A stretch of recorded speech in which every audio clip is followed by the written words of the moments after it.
सिंह का निधन हो गया है। एम्स में इलाज के लिए वो माफ कीजिए, रघुवंश प्रसाद का निधन यहां पर हो गया है। बड़ी खबर इस वक्त की हम आपको बता रहे हैं। आरजेडी के वरिष्ठ नेता थे रघुवंश प्रसाद, जिनका इलाज किया जा रहा था। पूर्व केंद्रीय मंत्री वो रहे। एम्स में उनका इलाज यहां पर किया जा रहा था। बड़ी खबर इस वक्त की हम आपको बता रहे हैं। बड़ी खबर इस वक्त की, आरजेडी के वरिष्ठ नेता रघुवंश प्रसाद का निधन हो गया है। हमारे सहयोगी राशिद हाशमी इस वक्त हमारे साथ न्यूज रूम से जुड़ चुके हैं। राशिद, एक बड़ी क्षति से माना जाएगा। बिल्कुल, एक बहुत बड़ा नुकसान ये सिर्फ आरजेडी के लिए नहीं बल्कि हिंदुस्तान की राजनीति के लिए बहुत बड़ा नुकसान। आप ये समझिए कि रघुवंश बाबू का कद कितना बड़ा हुआ करता था कि ऐसे वक्त में जबकि आरजेडी के साथ में इतने विवाद जुड़े रहे। आरजेडी यानी लालू प्रसाद यादव की पार्टी, खुद लालू प्रसाद यादव चारा घोटाले में जेल गए और इसके अलावा न जाने कितनी बार छवि पर दाग लगा, लेकिन रघुवंश बाबू एक ऐसे नेता रहे कि जिनकी छवि पर कभी भी कोई दाग नहीं लगा। पहली बात, वैशाली में उनका जन्म हुआ। वैशाली से लेकर के दिल्ली तक का जो सफर था, उस सफर में सोशलिस्ट पार्टी से लेकर के आरजेडी तक एक बहुत लंबा सफर तय किया। इसमें कद ऐसा रहा रघुवंश बाबू का कि उन्होंने देश को मनरेगा दिया, उन्होंने ग्रामीण विकास मंत्रालय संभालते हुए देश के किसानों के बारे में बहुत कुछ सोचा। और आरजेडी में तो उनका कद इस तरह का रहा है कि एक ऐसे वक्त में जबकि वैशाली से रामा सिंह को लाने की कोशिश तेजस्वी यादव, तेज प्रताप यादव की तरफ से हो रही थी, तो ऐसे में उन्होंने मुखालफत की और सीधे तौर पर यह कहा था कि जब तक मैं हूं तब तक इस तरह की छवि वाले जो दागदार नेता हैं, इन्हें बिल्कुल भी किसी भी तरीके से नहीं आने दिया जाएगा।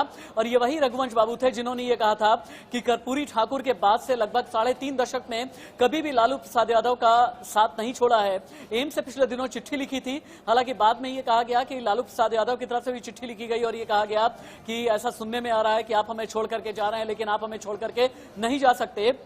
जानती हैं रघुवंश बाबू का कद कितना बड़ा रहा है। लगभग 1974 या 73 से अगर आप शुरू करते हैं ना, आजादी के लगभग 2.5 दशक गुजर चुके थे और 2.5 दशक के बाद में जो देश का युवा था उस जमाने में अपने आप को थोड़ा ठगा हुआ महसूस कर रहा था। ये कहता था कि आजाद तो हम हो गए हैं, आजादी का आंदोलन भी देखा है, लेकिन हमें रोजगार नहीं मिला, हमें रोटी कपड़ा मकान नहीं मिला। और आंदोलन की आग फिर वहां पर गुजरात से भड़की थी। अहमदाबाद में छात्रों ने मेस का खाना खाने से इनकार कर दिया था। उसके बाद संपूर्ण क्रांति का आंदोलन हुआ। जयप्रकाश नारायण उसके जनक बने और जयप्रकाश नारायण के पद चिन्हों पर चलते हुए सोशलिस्ट पार्टी का एक ऐसा नेता जो कि गणित का लेक्चरर भी हुआ करता था, जिसका नाम रघुवंश बाबू यानी रघुवंश प्रसाद सिंह। उस जमाने में कहा यह जाता है कि 1974 में जब जेपी के आंदोलन के साथ में, जयप्रकाश नारायण के आंदोलन के साथ में आगे बढ़ने लगे थे, तो किस तरह से पुलिस वाले उन्हें उठा करके लेकर के गए। शायद कोई भी युवावस्था में उस वक्त में डर सकता था, घबरा सकता था, लेकिन रघुवंश बाबू कभी भी पीछे नहीं हटे। सोशलिस्ट पार्टी से लेकर के फिर उनका लोकदल और लोकदल से लेकर के आरजेडी तक का जितना भी सफर रहा है, और उसके बाद जब यूपीए सरकार के शासनकाल के दौरान ग्रामीण विकास मंत्री बने, तब उन्होंने देश को मनरेगा दिया। मनरेगा एक ऐसी फ्लैगशिप स्कीम जिसके जरिए यूपीए ने चुनाव भी लड़ा, यूपीए ने चुनाव जीता भी। और सबसे बड़ी बात यह है, कहा यह जाता है कि अगर नई सदी में किसानों के लिए, नई सदी में गांव के लिए अगर कोई क्रांतिकारी युग परिवर्तनकारी कोई फैसला था तो यह था मनरेगा का फैसला। और इस तरह का पद और कद रघुवंश बाबू का हुआ करता था। और इसीलिए कहते हैं कि जो एक ब्लैंक होता है, जो एक रिक्त स्थान होता है, रघुवंश बाबू के जाने जैसा वो कभी भी हिंदुस्तान की राजनीति में नहीं भरा जा सकता। एक सोशलिस्ट नेता, किसानों का नेता, एक पढ़ा लिखा नेता, एक संजीदा नेता, एक बहुत ही लॉयल नेता। जब सभी ने, रामकृपाल जैसों ने भी जब लालू प्रसाद यादव का साथ छोड़ दिया, तब रघुवंश बाबू लालू प्रसाद यादव के साथ में रहे। उन्होंने कभी भी साथ नहीं छोड़ा, बहुत ही मुखर रहे।